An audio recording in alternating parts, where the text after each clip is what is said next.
Box বাজাইতে বাজাইতে আমাদের একটা ছেলের সাথে এমনি হবে ভাবিয়েছিলি যে গ্রামের সরস্বতী মেয়েটা বিসর্জন হবে। সেই কাজ করতেই কুলি দিকে বাইরে আলি, কুলি বাইরে নিয়ে দেখি আউল মাইকে তার বাগাতে বাগাতে জয়দেবকে কুচিয়ে দিয়েছে। ডিজে রেডি হয়েছে, এখন তার জোড়াজুড়ি চলছে। রাতের বেলায় খিচুড়ি হবে, তার জন্য বিপ্লব দা পয়সা হিসাব করছিল।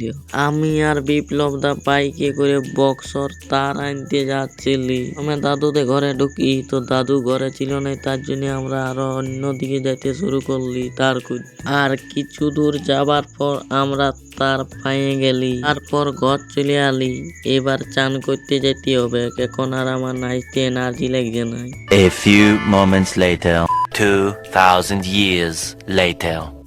তারপর চান করে ঘর চলে আলি। যে মাছ ভাত হয়েছিল তো মাছ ভাতটা ফক করে খাইয়ে নিলি। সরস্বতী মেলা দিকে বিড়ালি, বিড়াই নিয়ে দেখি মাইক সেট হয়েছে।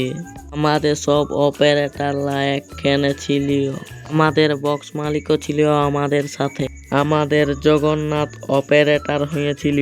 পর আমরা ঘরে ঘরে চাল আদায় করতে যাচ্ছিলি খিচুড়ি করিবার জন্য। দেখ এদিকে জানা চালটা।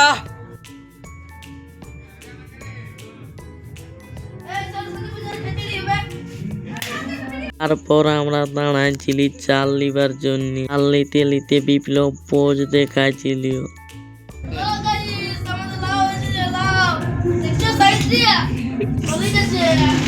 তারপরে ফক করে চালটা নিয়ে আমরা ঘর থেকে বিরান গেলি। আর এক ঘর চাল নিলে আমাদের চাল লিয়া হয়ে যাবে। বস্তা টাঙতে টাঙতে শিবু থকিয়ে গেছে। আর কিছু দূর হাঁটার পর আমরা ঢুকিয়ে গেলি ঘরটায়।